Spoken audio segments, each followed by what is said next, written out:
नमस्कार दोस्तों, हमारी आज की कहानी माँ होकर अपने ही बच्चे में हीन भावना क्यों।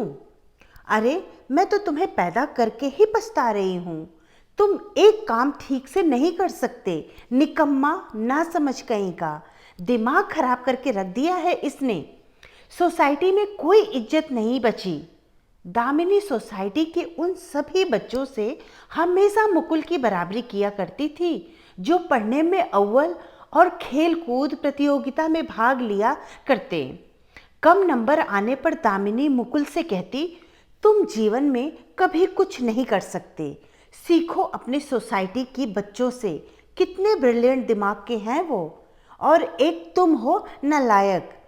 इस तरह से मुकुल से थोड़ी सी भी भूल चूक होती तो दामिनी डांटना शुरू कर देती कि तुमसे एक भी काम ठीक से क्यों नहीं होते। तुम्हारे दिमाग में कुछ घुसता भी है या घास चर के पैदा हुए। अरे हद है ऐसे बच्चे होने का जो माँ बाप का नाम ना रोशन कर सकें। देखो अपने सोसाइटी के बच्चों को, तुमसे हर चीज़ में फिट एंड फाइन है। दामिनी के गुस्से का लेवल हर रोज ही हाई रहता था। मुकुल मुकुल से ही सारा घर गूंजता था। पूरे दिन दामिनी उसे सुधारने की कोशिश में लगी रहती। इधर इससे आहत मुकुल, जो कि कम उम्र में ही मानसिक तनाव से गुजर रहा था, जिसका ख्याल शायद दामिनी तो दे सकती थी मगर दे नहीं पा रही थी।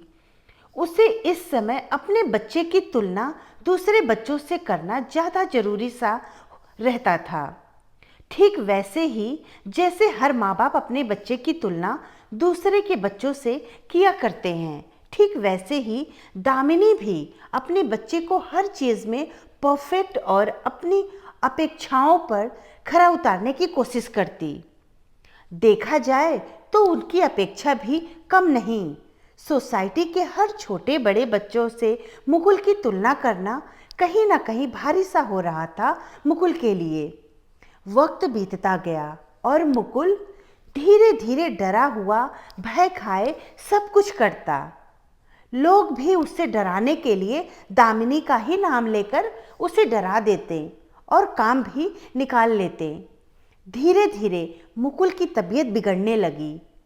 जब भी परिवार के अन्य सदस्य मुकुल को लेकर चिंतित रहते तो दामिनी एक एक्शन के रूप में खड़ी होकर कहती, उसे कुछ नहीं हुआ है, निकम्मा है और कुछ नहीं, नाटक है इसके बस।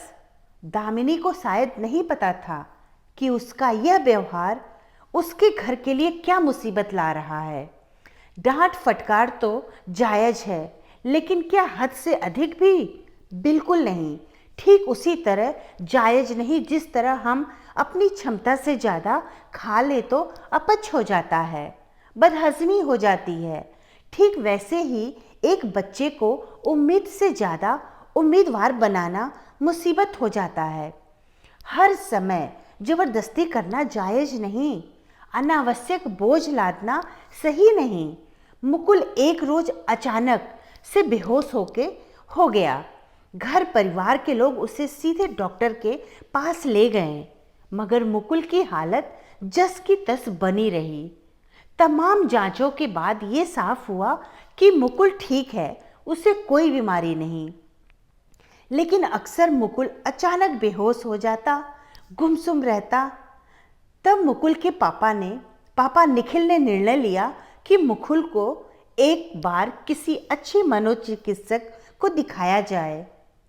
इस बात पर दामिनी बेहद नाराज हुई और नाराजगी भरे लहजे में कही, नाक में दम करके रखा है इसने, सब इसको कुछ नहीं हुआ है, ये सब इसके ड्रामे हैं ताकि मैं कुछ ना बोलूं। निखिल दामिनी का यह स्वभाव देखकर परेशान हो चुका था।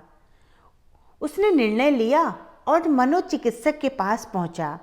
तब डॉक्टर ने बताया कि बच्चों को ऊर्जावान, सक्रिय बनाने के लिए दबाव ना डालें, क्योंकि ये जरूरी नहीं कि हर बच्चा एक सा हो। बच्चों के साथ इस तरह का व्यवहार करने से उन पर नकारात्मक व्यवहार का बुरा असर पड़ता है। उनकी मन स्थिति पर भी बुरा प्रभाव पड़ता है। वे अपने माता पिता से नफरत करने लगते हैं और ये धारणा बना बैठते हैं कि हम कुछ भी क्यों ना कर लें, उन्हें दोष तो हमें ही देना है। मुकुल के साथ भी ठीक वैसे ही हुआ है। इससे इसका आत्मविश्वास कमजोर हो जाता है और खुद को हीन समझने लगते हैं, नर्वस महसूस करने लगते हैं। कभी कभी कुछ बच्चे ऐसे मनोभाव में गुस्सा, दांत भींचना, डिप्रेशन का शिकार होना सामान्य है। ये सब सुनकर निखिल डॉक्टर से बोला, तो डॉक्टर, मुकुल कैसे ठीक होगा? डॉक्टर बोले, ऐसी दशा में खुद को सामान्य रखें, खुद में बदलाव लाएं, बच्चे की हर गलतियों पर टीका टिप्पणी करने से बचें, संयम रखें, छोटी छोटी गलतियों पर उसे डांटे नहीं, प्यार से समझाएं। सभी बच्चों का दिमाग एक जैसा नहीं होता है, इसीलिए बात बात पर दूसरे बच्चों से तुलना न करें। उनके अंदर हीन भावना लाने की बजाय उन्हें प्रोत्साहित करें।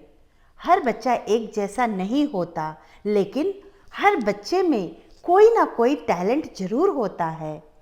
बच्चे से ज़रूरत से ज़्यादा एक्सपेक्टेशन बहुत ही गलत है। आज दामिनी को अपनी गलती का एहसास हो चुका था। एक माँ होकर भी अपने बच्चे को मोटिवेट करने के बजाय अनजाने में ही सही, पर वह डीमोटिवेट कर रही थी। धन्यवाद दोस्तों। कहानी अच्छी लगी तो लाइक और सब्सक्राइब ज़रूर करिएगा और अपने दोस्तों के साथ शेयर भी करना ना भूलें।